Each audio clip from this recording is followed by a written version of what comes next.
കേന്ദ്ര വനസംരക്ഷണ നിയമം 1972 ഭേദഗതി ചെയ്യില്ല എന്ന കേന്ദ്ര വനമന്ത്രിയുടെ ഈ അടുത്ത ദിവസത്തെ പ്രസ്താവന അങ്ങേയറ്റം പ്രതിഷേധാർഹമാണ്. എത്രയും പെട്ടെന്ന് കേന്ദ്ര ഗവൺമെൻറ് തലത്തിൽ വനസംരക്ഷണ നിയമത്തിന് ഭേദഗതി കൊണ്ടുവരികയും വൈൽഡ് ലൈഫ് മാനേജ്മെൻറ്റ് പോളിസി 2025 എന്ന പേരിൽ വന്യജീവി സംരക്ഷണവുമായി ബന്ധപ്പെട്ട പുതിയ നിലപാടുകൾ എടുക്കുകയും ചെയ്യേണ്ടത് അനിവാര്യമാണ്. അതുണ്ടാകാതെ ഒരു കാരണവശാലും എടുത്ത വന്യജീവി ശല്യത്തിന് തടസ്സമുണ്ടാവില്ല, വന്യജീവി ശല്യത്തിന് പരിഹാരം ഉണ്ടാവില്ല.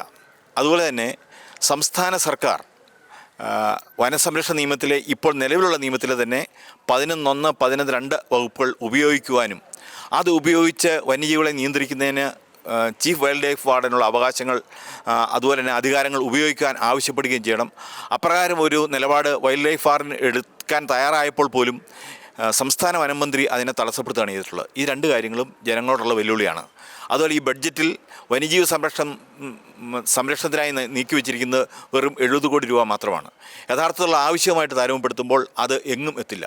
അപ്പോൾ ഈ 3 കാര്യങ്ങളിൽ അനിവാര്യമായ മാറ്റം ഉണ്ടായെങ്കിൽ മാത്രമേ വന്യജീവി ആക്രമണത്തിന് അല്പമെങ്കിലും പരിഹാരം ഉണ്ടാക്കാനായിട്ട് കഴിയുകയുള്ളൂ.